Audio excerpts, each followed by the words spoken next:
एक व्यूअर ने सजेस्ट किया था कि मेरा जो लाइफ का वो हिस्सा है जो कनाडा में गुजरा है उसके ऊपर मुझे थोड़ी बात करनी चाहिए। और इसलिए थोड़ा ट्रैक चेंज करते हुए आज मेरे बारे में बात करेंगे कि जो मैंने टाइम बिताया मुझे कैसा लगा। अब क्योंकि मैंने वहाँ ऑलमोस्ट 7 साल, हाँ 13 से 19 कितना टाइम होता है, लगभग इतना 6 साल के आसपास बिताया है। और पता नहीं ये कितना रेलेवेंट होगा किसी ऐसे व्यक्ति के लिए जो आज के टाइम पे जाने की कोशिश कर रहा है। शायद कुछ मामलों में रेलेवेंट हो और कुछ मामलों में ना हो। अगेन 6 साल लंबे टाइम को 10-15 मिनट में नहीं बताया जा सकता पूरी तरीके से। तो या तो मैं कोशिश करूँगा कि इनिशियल मेरे क्या रिएक्शंस थे जब मैं गया, और कुछ डिफरेंट जगहों के बारे में। तो बेसिकली मैंने अपना majority of time Montreal city है, क्यूबेक प्रोविंस है वहाँ पे उसके अंदर, और वैंकूवर सिटी है, ब्रिटिश कोलंबिया प्रोविंस है। ये दोनों ही बिल्कुल ऑपोजिट, ऑलमोस्ट ऑपोजिट एंड के ऊपर है। मॉन्ट्रियल जो है वो ईस्ट कोस्ट के काफ़ी पास है, कोस्ट पे नहीं है। एक बहुत बड़ी नदी है सेंट लॉरेंस रिवर, जो कि एक्चुअली खुलती है गल्फ ऑफ हडसन में, जो कि ओशन से कनेक्टेड है, जो कि जमा हुआ होता है साल के सर्दियों के टाइम पे। उसके शोर पे नहीं, एक्चुअली शोर पे भी नहीं है, मॉन्ट्रियल एक्चुअली एक आइलैंड है रिवर आइलैंड। तो सिटी है, आप लोगों ने शायद सुना हो। मुझे रेफरेंस सिर्फ इतना पता था उस सिटी के बारे में, सिर्फ तो नहीं, ये पता था कि वहाँ फ्रेंच बोली जाती है।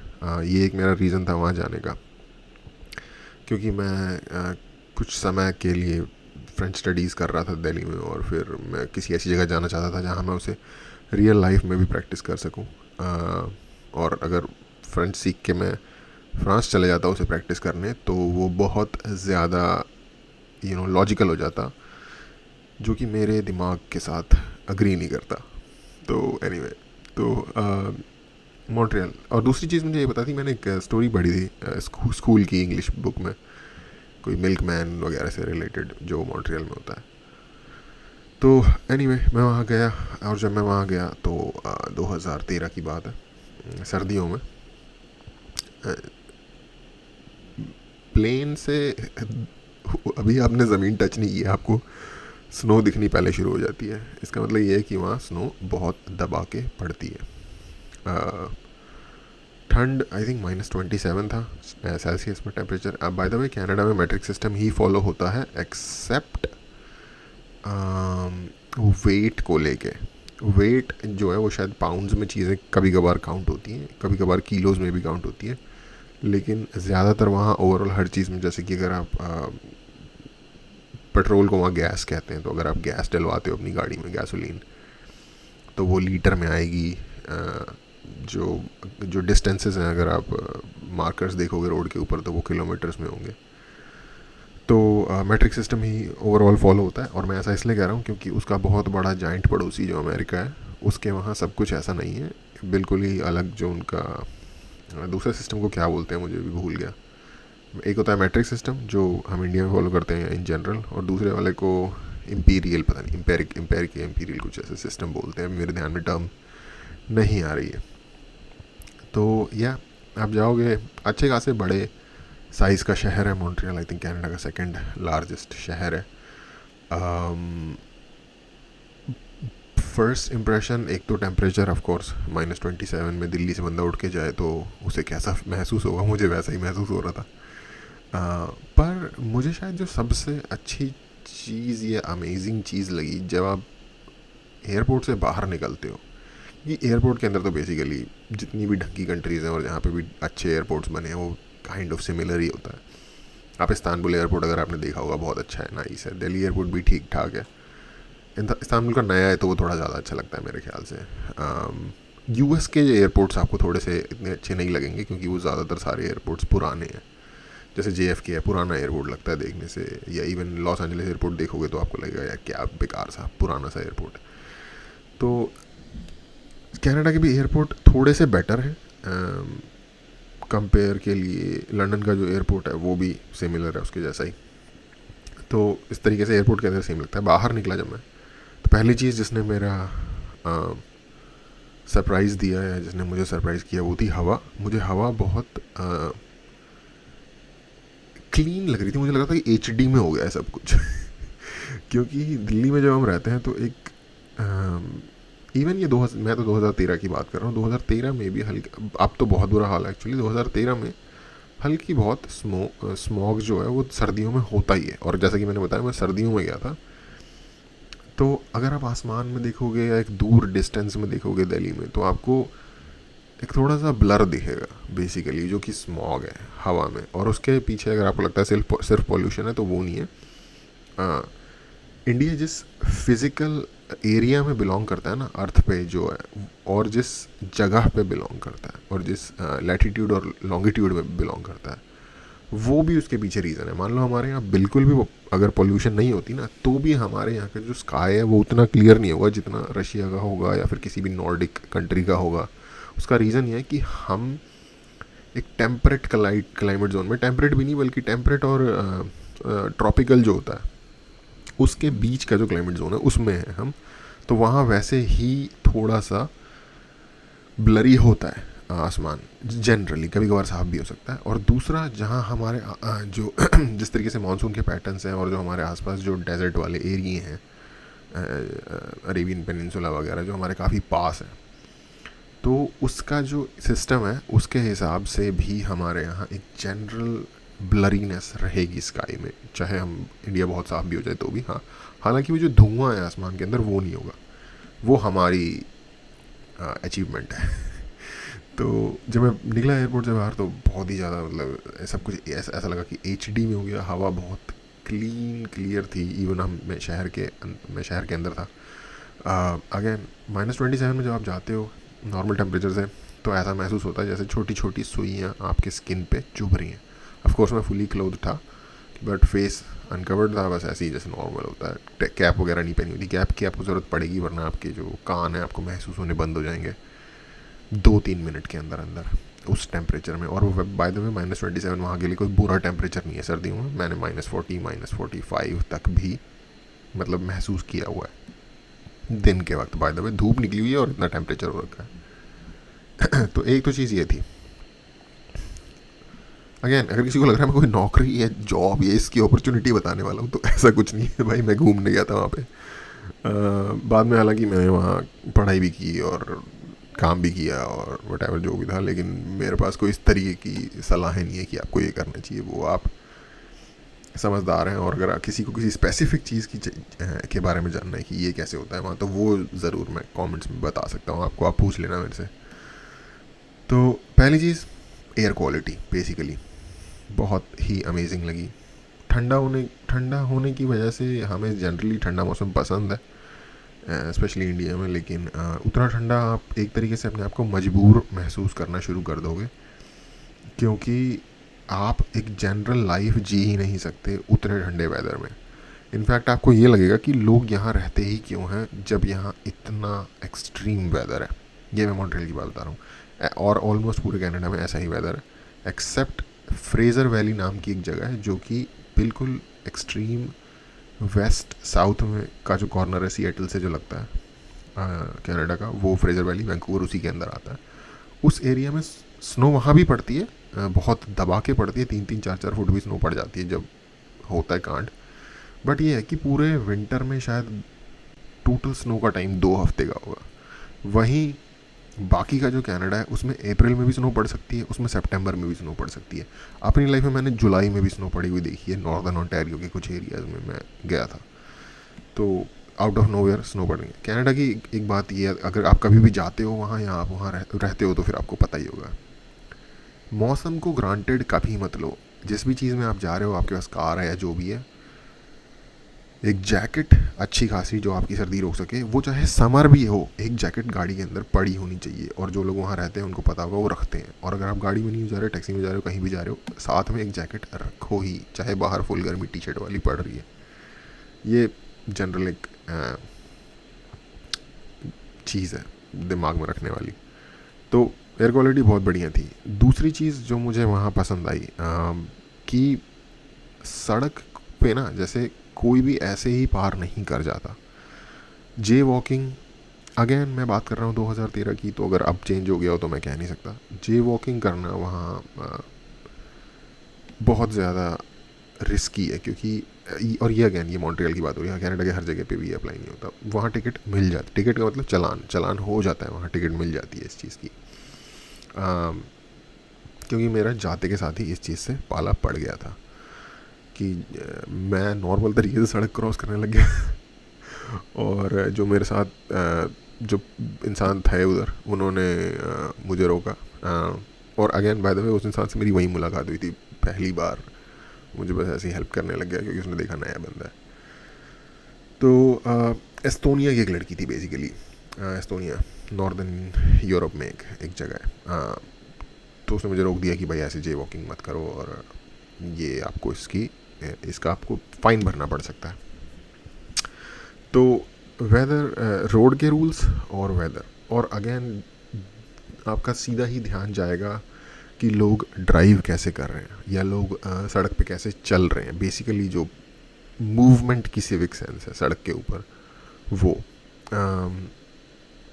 अब क्योंकि ये चीज़ें ना वहाँ जाके बहुत बेटर हो जाती हैं, तो इसलिए आपका ध्यान अट्रैक्ट होता है इन चीज़ों की तरफ, लेकिन कोई बहुत ख़ास नहीं होता। अगर ये चीज़ें सडनली बुरी हो जाएं, जैसे कि मान लो अगर कोई कैनेडियन है जो पूरी, या फिर कोई भी व्यक्ति है जो कैनेडियन है और पूरी ज़िंदगी कनाडा में ग्रो अप हुआ है, 20-21 साल की एज में वो डिसाइड करता है कि वो इंडिया घूमने आना चाहता है, तो वो इंडिया आएगा पहली बार, और जब वो देखेगा यहाँ गाड़ियाँ किस तरीके से चल रही हैं और लोग किस तरीके से हैं और हवा में मतलब क्लीनलीनेस नहीं है, तो वो उसको ज़्यादा बड़ा झटका लगेगा मुकाबले हमारे, उसके लिए ज़्यादा नोटिसेबल होगा, क्योंकि चीज़ें जब बुरी हो रही होती है ना तब उनका एहसास ज़्यादा होता है मुकाबले जब वो अच्छी हो रही हो। एक बुरी चीज़ जो मुझे लगी, क्योंकि जहाँ पे भी स्नो पड़ती है वहाँ पे आप कितना भी साफ़ कर लो, कुछ भी कर लो, स्नो को जो वहाँ की गवर्नमेंट है या म्यूनिसिपल सिस्टम है वो जैसे भी साफ़ करने के लिए कोशिश कर ले, स्लशी होती है वो जगह। स्लशी होता है जो पानी है और स्नो है वो मिक्स हो गई है पिघलने की वजह से। उसमें आपके जूते जाएंगे तो आपको जूते चाहिए ऐसे जो फुली वाटर प्रूफ हों और थोड़े से ट्रैकिंग टाइप के जूते हों। अगर स्पोर्ट्स शूज़ भी पहन के जाओगे तो उनके अंदर पानी चला जाएगा, और वो नॉर्मल पानी नहीं होता, क्योंकि वो लोग वहाँ नमक गिराते हैं सड़क पे, जिस वजह से कि वो स्नो पिघल रही होती है, वरना ठंड इतनी होती है कि स्नो अपने आप नहीं पिघलेगी। वो जो पानी है नमक मिला हुआ वो आपके जूतों में चले जाता है। अगर आपके जूते पूरी तरीके से वाटरप्रूफ ना हो और अच्छी क्वालिटी के वाटरप्रूफ जूते हों जो थोड़े ऊंचे भी हों, हील जिनकी थोड़ी ऊंची हो, ताकि वो जो एक लेवल है पानी का उससे थोड़ा सा बाहर ही रहे, उसकी वजह से चलने में बहुत दिक्कत होती है। ये अगेन सर्दियों की बात है, ठीक है।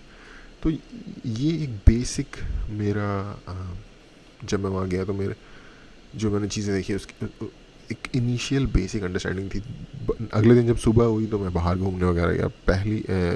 पहले दिन में गया था एक यूनिवर्सिटी है मॉन्ट्रियल में, मैगिल यूनिवर्सिटी, कनाडा की सबसे अच्छी यूनिवर्सिटीज़ में काउंट होती है। वहाँ पे एक पेंटिंग की वो लगी हुई थी, प्रदर्शनी जिसे कहते हैं, एग्जीबिशन, वहाँ के म्यूज़ियम में, मैगिल यूनिवर्सिटी के म्यूज़ियम में। तो रात में तो जब मैं वहाँ पहुँचा इतना पता नहीं चला, लेकिन अगले दिन जब मैं आर्किटेक्चर देख रहा था, एक स्ट्रीट है डाउनटाउन के पास, शेयरब्रुक स्ट्रीट, बहुत ही ज़्यादा इम्प्रेसिव आर्किटेक्चर है। इवन दो सर्दियों में आपको चीज़ें ना उतनी खिली खिली नहीं दिखती, क्योंकि सब कुछ थोड़ा डार्क ब्राउन सा हो रखा होता है, क्योंकि पौधे जो हैं उनके पेड़ जो हैं उनके ऊपर कोई पत्ते नहीं होते, ग्रास आपको दिख नहीं रही होती हर जगह, स्नो गिरी हुई होती है। यही अगर गर्मियाँ हो मॉन्ट्रियल की तो बहुत खिला खिला सब कुछ दिखेगा, क्योंकि हरा हरा है बहुत। पर फिर भी आर्किटेक्चर अपने आप में ही बहुत बढ़िया दिख रहा था, जो कि वहाँ का जनरल फ्रेंच मिक्स आर्किटेक्चर है, जिसमें कि जो रूफ़ होती है वो काइंड ऑफ ग्रीन से कलर की हो जाती है ऑक्सीडेशन की वजह से। वो जिस तरीके का मेटल यूज़ करते हैं रूफ़ को बनाने के लिए, उसके साथ मिल के, तो उसमें से आर्किटेक्चर बहुत अच्छा लग रहा था। यूनिवर्सिटी इतनी साफ़ सुथरी, जो एग्जीबिशन था सब कुछ फ्री है, इतना बढ़िया है। और ये चीज़ मैंने नोटिस की कि बहुत सारी सर्विसेज वहाँ पे फ्री होती हैं, मतलब एक जनरल बंदे को यूज़ करने के लिए। जैसे म्यूज़ियम की एंट्री फ्री थी, एग्जीबिशन की एंट्री फ्री थी, जाके आप देखो एक से एक। और वहाँ ऐसा नहीं है कि वो बस ऐसी लोकल सा झंडू सा एग्जीबिशन है, वहाँ पे मिलियन डॉलर की पेंटिंग्स, $multi-million की पेंटिंग्स एग्जीबिशन में फ्री में देखने के लिए रखी हुई थी, ठीक है। अब अगेन ये भी बात है कि मैगिल यूनिवर्सिटी है जो वो दुनिया की सबसे अच्छी यूनिवर्सिटीज़ में, कनाडा की शायद सेकंड टॉप यूनिवर्सिटी है, यूनिवर्सिटी ऑफ टोरंटो के बाद। तो ये मेरा इनिशियल इम्प्रेशन था। मुझे लगा कि व्यवस्था यहाँ बहुत अच्छी है और चीज़ें ज़्यादा एक्सेसिबल हैं। अब पता नहीं मेरा ये इनिशियल एक्सपीरियंस लोगों को कैसा लगेगा। हाँ, एक और चीज़ थी, मैं रेस्टोरेंट में गया, जब ये सब घूम फिर लिया उसके बाद खाना वाना खाने रेस्टोरेंट में गया। वहाँ पे जब मैंने खाना, एक प्लेटर टाइप का था, वो मैंने ले लिया जो मुझे समझ आया अपनी इनिशियल अंडरस्टैंडिंग के हिसाब से। और वहाँ पे एक लड़की आई हुई थी जो ओरिजिनली कोरिया से थी, बट वो वैंकूवर में उसने 2-3 साल जॉब की थी और उसके बाद वो घूमने के लिए मॉन्ट्रियल आ गई थी और फिर यहाँ से उसने वापस कोरिया चले जाना था। तो उसने मुझे बताया कि ऐसे ही जहाँ मैं रह रहा था वहाँ उससे मुलाकात हुई। उसने जनरली बताया कि मैंने ऐसे ऐसे करना है, जाना है, ये वो। तो मैंने कहा अच्छा। तो उसने मुझे इनवाइट किया था कि चलें देखने, एग्जीबिशन लगा हुआ है मैगिल यूनिवर्सिटी में। अब भाई आप नई कंट्री में आए हो, आप किसी को जानते नहीं हो ना, आपके पास करने के लिए कुछ है, बेसिकली आप एक्सप्लोर करने आए हो, तो आप चले जाओगे। मैंने कहा चलो भाई चलते हैं, कोई दिक्कत नहीं। तो उसके साथ मैं घूम रहा हूँ, उसके साथ फिर हम घूम फिर के हम खाना खाने चले गए मॉल के अंदर। उसे कुछ सामान भी खरीदना था। तो जो मैंने प्लेटर लिया ना वो मुझसे पूरा खाया नहीं गया क्योंकि बहुत ज़्यादा अमाउंट था। इन यूएस और कनाडा की एक ये कैरेक्टरिस्टिक है कि जो आप खाने के जो ऑर्डर्स होते हैं वो बहुत बड़े होते हैं, और जो व्यक्ति इंडिया से पहली बार इन कंट्रीज़ में जाता है उसको वो खाना बहुत ज़्यादा होता है उसके एक एवरेज पोर्शन के मुकाबले जो वो जनरली घर में खाता है। हम अपने घर में जो जनरल पोर्शन खाते हैं उसके मुकाबले काफ़ी ज़्यादा होता है। अब मैं एवरेज की बात कर रहा हूँ। कभी यार दावत वावत में बंदे अपनी हद तोड़ दें, वो बात अलग है। तो मेरे से नहीं खाया गया पूरा प्लेटर। तो मैं उसे फेंकने वाला था, लेकिन उसने मुझे बोला कि इसको फेंक क्यों रहे हो, इसको ले जाओ। तो वहाँ बेसिकली रेस्टोरेंट में बचा हुआ खाना ले जाते हैं। जैसे आपने जो खाना है खा लो, और जो नहीं खाना आपने उसे वो पैक करके घर ले जाते हैं। ये मेरे लिए नया था। अब अगेन मैं कितने 22 साल का था उस टाइम पे। उससे पहले शायद मैंने इंडिया में भी बहुत कुछ नहीं देखा था, शायद इंडिया में भी ये चीज़ें होती हों, मुझे नहीं पता। लेकिन मेरे लिए वो फर्स्ट टाइम में पहली बार का एक्सपीरियंस था। तो एक वो चीज़ सीखने को मिली, एक फूड का पोर्शंस कितने बड़े होते हैं वो सीखने को मिले। तो एक चीज़ और है, अगर आप कभी इन कंट्रीज में जाओ तो कभी भी पूरा पोर्शन इसलिए मत खा लेना, क्योंकि अगर आप आदत डाल लोगे उतना बड़ा पोर्शन खाने की, तो क्योंकि बॉडी को उतने खाने की ज़रूरत नहीं होती, तो आप वेट गेन बहुत जल्दी कर लोगे इन कंट्रीज़ में। और सर्दी होती है, सर्दियों में इतना ज़्यादा एक्सरसाइज वगैरह भी नहीं हो पाती बहुत ज़्यादा टाइम तक, तो लाइक ओवरवेट होने के चांसेस बहुत ज़्यादा हैं। तो ये मेरे कुछ इनिशियल एक एक्सपीरियंसेस थे वहाँ जाने के बाद। उसके बाद मैंने करीब 1 साल मॉन्ट्रियल में निकाला। वहाँ के लाइब्रेरी में फ़्रेंच के कोर्सेज होते थे, तो मैं अपनी जो मेरी ऑलरेडी अंडरस्टैंडिंग थी फ्रेंच की उसको पॉलिश करता था। हालांकि जो मेरी स्पीकिंग की कैपेबिलिटीज़ को बेटर करने की उम्मीद थी वो बेहतर इसलिए नहीं हो पाई वहाँ, क्योंकि जो क्यूबेक का फ्रेंच एक्सेंट है वो एक स्पेसिफिक डायलेक्ट है फ्रेंच का, एक टोटली जो मैं एक्चुअली वहाँ बहुत फ्रेंच लोगों से मिला जो कि फ्रांस से आए हुए फ्रेंच लोग थे। और क्योंकि क्यूबेक के भी दूसरे जो लोग हैं लोकल्स, उनको भी फ्रेंच ही कहा जाता है वहाँ पे, या क्यूबेकुआ एक टर्म है वो कहा जाता है। तो वो लोग भी वहाँ के जो लोकल फ्रेंच थे उनके साथ कम्युनिकेशन में समझ तो जाते थे जिस्ट बात की, लेकिन पूरी तरीके से फ्लुएंटली अंडरस्टैंड इनिशियली नहीं कर पाते थे। जहाँ मैं रुका था इनिशियली वहाँ पे बहुत सारे इंटरनेशनल ट्रैवलर्स रुकते थे और स्टूडेंट्स रुकते थे, तो बहुत सारे अलग अलग देशों के लोगों से मिलने का मौका मिलता था। मैंने अपनी ज़िंदगी में शायद कुछ ही कंट्रीज़ ऐसी हैं जहाँ के लोगों से नहीं मिला। मैं शायद नॉर्थ कोरिया के किसी बंदे से नहीं मिला आज तक। इसके अलावा मेरे दिमाग में इस वक्त अभी नहीं आ रहा, लेकिन जो कंट्री मैं सोचता हूँ ना, चिले, अर्जेंटीना, दुनिया के दूसरे कोने पे, साउथ अमेरिका के कॉर्नर पे जो कंट्रीज़ है, चिले, अर्जेंटीना, मैं याद कर सकता हूँ कि अर्जेंटीना से मैं किससे मिला था, या चिलियन बंदा कौन है जिससे मिला था, या फिर पेरू से किस बंदे से मैं मिला हुआ हूँ। तो ऐसे मैं ऑलमोस्ट हर देश के लोगों से उस एक बहुत थोड़े टाइम में वहाँ पे मिला। तो बहुत ही अच्छा एक्सपीरियंस था यार। अगर आपको ट्रैवल करना है तो आपको इंटरनेशनली ट्रैवल कनाडा करना ज़रूर चाहिए, एक बहुत ही अच्छी जगह है, इर्रिस्पेक्टिव ऑफ कि क्या सुन रहे हो, बहुत खूबसूरत जगह है। टेम्परेचर आप अपनी कंफर्ट के हिसाब से सिलेक्ट कर लो। अगर आपको ठंड बहुत नहीं पसंद तो कोशिश करो गर्मी में जाओ। और कुछ अगर आप जानना चाहते हो तो कमेंट में मुझे बताओ। ये मेरा इनिशियल एक्सपीरियंस था।